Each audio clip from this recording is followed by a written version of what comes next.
10 seconds. 5 seconds. Start. Mr. Deputy Speaker Sir, we have been talking proudly of the economic progress of our country. In this connection, I would like to point out that the biggest industry in our state is the agricultural industry. But in this regard, I feel that we have not played fair with the agriculturist because today he is in great plight. In my opinion, one of the reasons for the present state of affairs is that it is the small agriculturists who form the large majority of the land owners in our state. They are suffering on account of the fact that their occupation faces many dangers over which they have no control. One of them is the vagary of the monsoon and the other is the lack of irrigation sources. The third is the failure of investments in raising crops which could not be harvested because they have failed on account of pests. The agriculturist is also not able to do collective cultivation. I may mention that one of the first things that the new government should take upon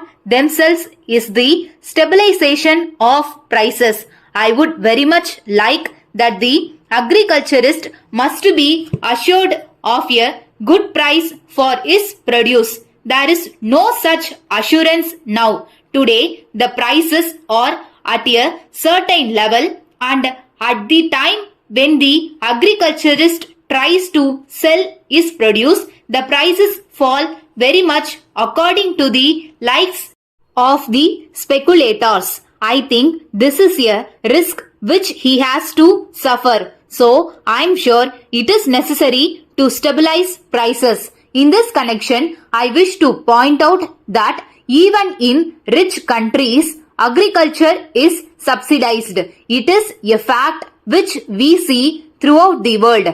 I have given examples of rich countries where the farmers are intelligent and where there has been mechanization of agriculture. If agriculture is not paying even in those countries, it must be much more so in a poor country like ours where small agriculturists form the majority. So, agricultural subsidy must be a part of the policy of any government. As far as I can see, no provision has been made for this in our budget. The future government should take into consideration this factor and take steps to stabilize the prices of agricultural produce. Then only they will be able to make the agriculturist stand on his own feet. Then if we introduce a policy of insurance for his crops, we can improve his lot. Then, so far as the middle classes are concerned, their plight has been discussed in this house again and again, and I need not go into that now. There is one other matter to which I wish to refer, namely the question of textbooks for primary school children. I have been suggesting again and again that the textbooks for children of primary schools must be of the best type. So far as this matter is concerned, I made a suggestion in the past for this purpose that the best men in the educational field must be recruited for the purpose of selecting textbooks for small children, for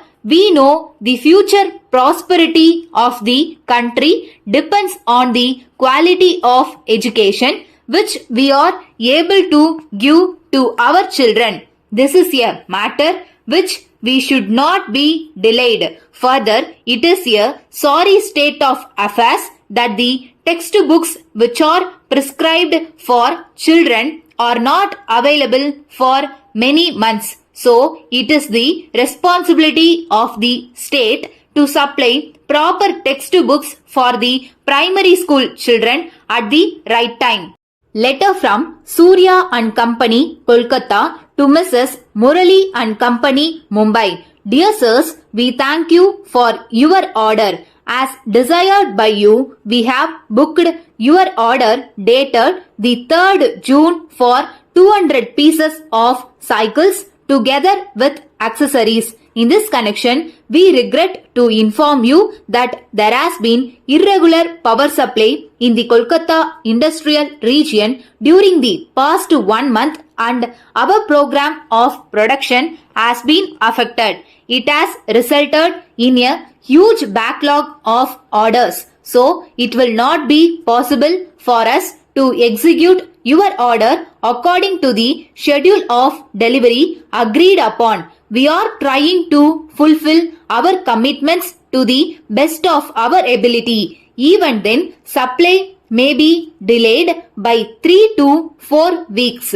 We very much regret the inconvenience caused to you, especially in view of our long and satisfactory business relations with you. But in the present circumstances, it will not be possible to allow any claim for compensation since the delay is due to factors entirely beyond our control. In spite of the fact that we have suffered some losses on account of the present difficulty, we are ready and willing to maintain the prices agreed upon if you are able to confirm that the ordered quantity will be accepted when supplied. We await your confirmation at an early date and we assure you of our best attention at all times. Yours faithfully.